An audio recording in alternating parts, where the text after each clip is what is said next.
नै बाबुमोन जों दलंगुरि गामिया बिराद खस्थ' जाथारबायहाय फिसा फिसौ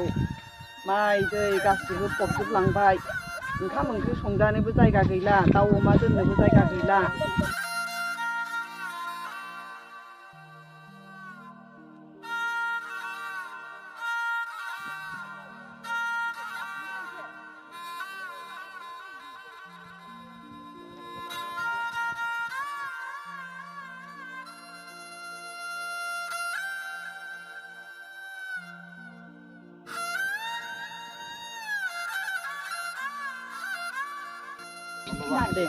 नै बाबुमोन जों दलंगुरि गामिया बिराद खस्थ' जाथारबायहाय फिसा फिसौ माइ दै गासिबो फबजोबलांबाय ओंखाम ओंख्रि संजानोबो जायगा गैला दाउ अमा दोननोबो जायगा गैला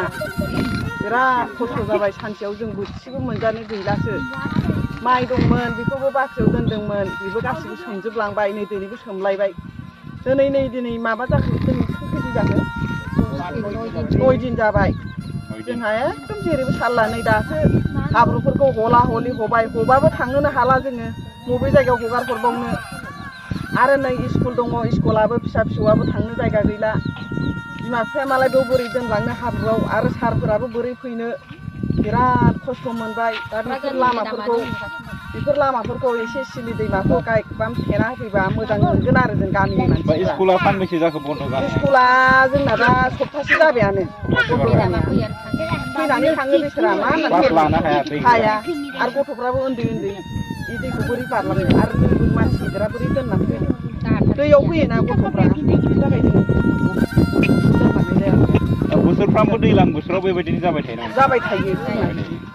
एबार बांसिन जादों देग्लाय बांसिन जादों आरो देग्लाय एकदम बैसां न'बाबो गासिबो बैसां न'आवनो गासिबो जि बनानै बनानै जों बिदिसो ओंखामखौ संनानै जायो दैखौ सारगारखांनानैसो बिदि जायो जों नोंथांमोना मोनसे सरकारनिसिम माबाफोर खावलायहरनाय नामा सरकारनिसिमथ' जों बिदिनो लुबैदों दा थिंफोर हरो ना तिरपालफोर हरो ना जानाय लोंनाय एसे एनै दाउ अमाफोरखौ लामाफ्राव दैयाथ' लामायावबो जाखायो नालाय होमबाबो जों बेफोरखौ लुनानै दोननो बेखौ हरबा एसे मोजां जागोन आरो MLA सिलाफोथार दफ्रा दुलाराय बर' फरायसा आफादनि जानानै बड'सा खौरां आरो बर' खौरांखौ बरायग्रोना लाबाय नंगौ गोबां बोसोर 5-6 बोसोर सिगांनिफ्रायनो नैबे गग्रा दै आरो सिलि दै बे दैनि जरा खुरखानाय आरो बे साननैसो गोबां अखा हानायनि जाहोनाव नैबे गग्रा दै आरो सिलि दैया लोमनायनि जाहोनाव देरनायनि जाहोनाव नैबे सिलाफोथार दफ्रा दुलाराय बर' फरायसा आफादनि सिङाव थानाय दलंगुरि गामिया गोबां खहा जादों माइ आबाद मावनायनिफ्राय खहा जादों आरो रायजो राजाफ्रा गोबां थानो जानो बेबायदि सुबिदा बा थासारि गैया बेबायदि जादों गोबां दै जानायनि जाहोनाव आरो बेयावनो मोनसे गोनांथार मेसेज जोंनि फरायसालि जाय फरायसालिनि फोरोंगिरिफोरा बा गथ' गथायफोरा थांनानै जोंनि फरायसालियाव सोलोंथाइ लानाय हेंथा सोमजिदों दैबानानि जाहोनाव आरो बे फरायसालिखौ फुरा बे सिलि दै गग्रा दै आरो गोबां दैया बेखौ लोमजोबनानै जे मोनसे फरायनाय अबस्था बेखौ गैया खालामबाय थ' बेखौ जोङो दुलाराय बर' फरायसा आफाद सिलाफोथार दफ्रानि जानानै जोंनि स्थानीय बिधायक MLA खौ जोङो खावलायदों जे नोंथांमोना बे गामिखौ फैनानै नोजोर बोनानै बे गामिनि जेंना दैबानानि जेंनायाव जे रायजोफोरा भुगिनांदों बेखौ जेन नायफैनानै बे दैबानानि जेंनानि थासारिखौ नायनानै नोंथांमोना जेन बे दैमाखौ होबथायो आरो बेयाव गोबां जानो थानो उन्दुनो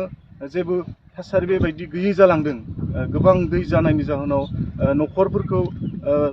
सिफायलांजोबदों न'खरफोरखौ दैमाया बुखारलांजोबदों बालाजों फबजोबलांजोबदों आरो थोरसि लथा बन बायदिसिना